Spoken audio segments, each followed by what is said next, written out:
Shots fired.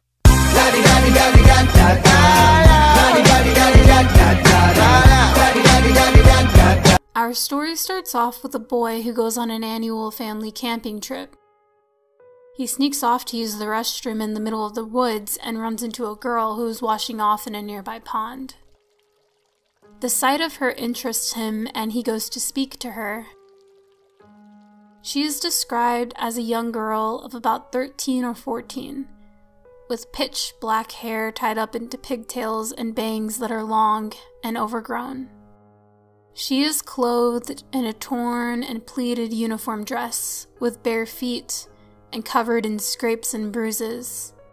The boy tells the quiet girl his name, Reuben, and asks for hers in exchange. She whispers softly, "Lulu." He asks where she is staying and she offers to take him there. Hesitant at first, Reuben eventually agrees to follow Lulu. She takes him back to an abandoned 2-story house.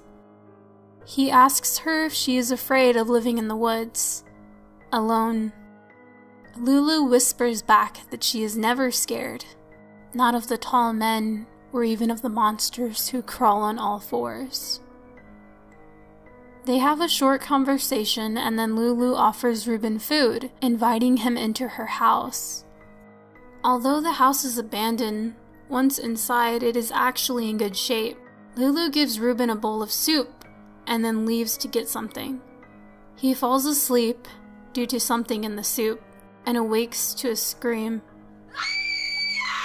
He wakes up and looks around.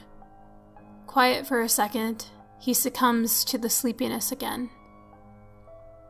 He hears a loud thud and jumps up. He thinks of Lulu and starts to wander the house in search of her. He finds the basement door and opens it. Behind the door there is a darkened stairwell. A strong, foul smell comes from below. He descends lower into the basement, with the smell growing strong. He calls out Lulu a couple of times, but no answer. He runs to a door in the corner of the room, and when he opens it, his eyes grow wide. The entire room is filled with bodies, rotten and decayed. Men, women, and children were laying on the floor, covered in blood. They all had one thing in common. They were all missing eyes. Horrified, he backed away, bumping into something. Someone. "Lulu, you've seen too much," she whispers. Her hair moves, revealing her face, or lack of. She has smooth skin and no eyes, not even sockets. Reuben falls away, stuttering. Your face."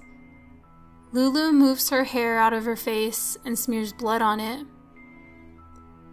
The skin around where the sockets should be start to tear apart. Reuben, still staring in fear, finally came to and started to run up the stairs. Lulu chased him, shouting, "You've seen too much! Give me your eyes!" Reuben kept running and ended up stumbling and falling down. Within seconds, Lulu was on top of him and reaching towards his face. Managing to shake her off, he keeps running. He sees the pond at which they first met and realizes his parents should be close by. He keeps running. He finally sees his mom. He looks up at her and gets dizzy. He closes his eyes and falls asleep.